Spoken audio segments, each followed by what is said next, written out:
resource and sagacity.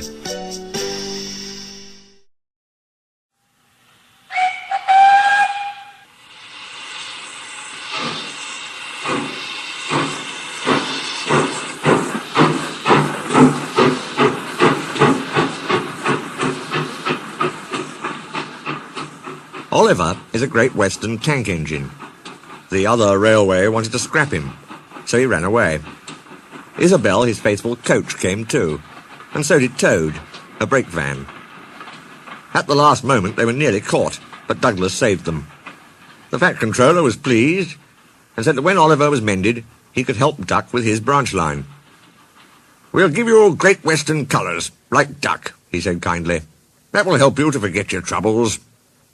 "Oh, thank you, sir," said Oliver happily. Duck's branch starts from the big station.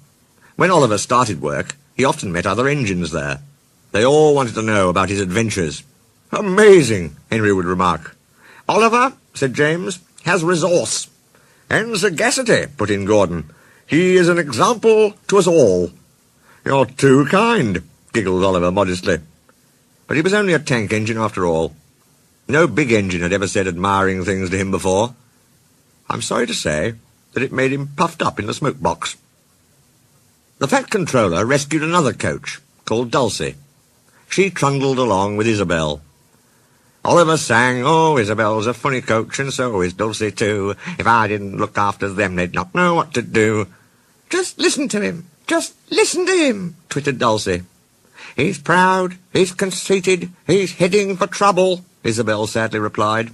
"I feel it in my frames," she shrieked as they rounded a curve. Oliver just laughed. "Henry says I'm amazing. He's right. What do I care for trouble? I just push it aside." All trucks are badly behaved, but ballast trucks are worst of all. Donald, Douglas and Duck warned Oliver about this. "You think I can't manage?" he said huffily. "Gordon knows better. He says I'm sagacious." "You may be good gracious, but—" "Say no more, Duck. It's maybe a pity, but the wee engine'll just have to learn." Today, Oliver took the trucks by himself for the first time.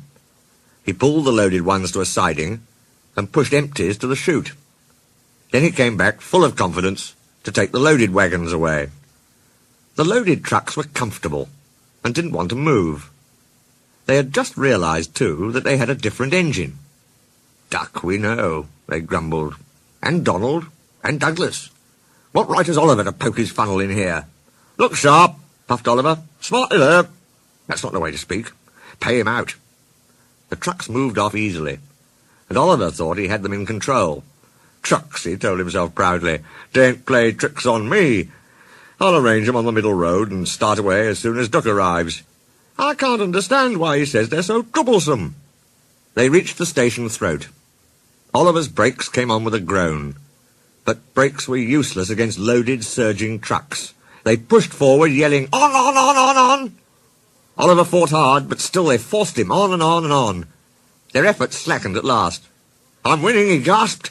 "If only—" But it was too late.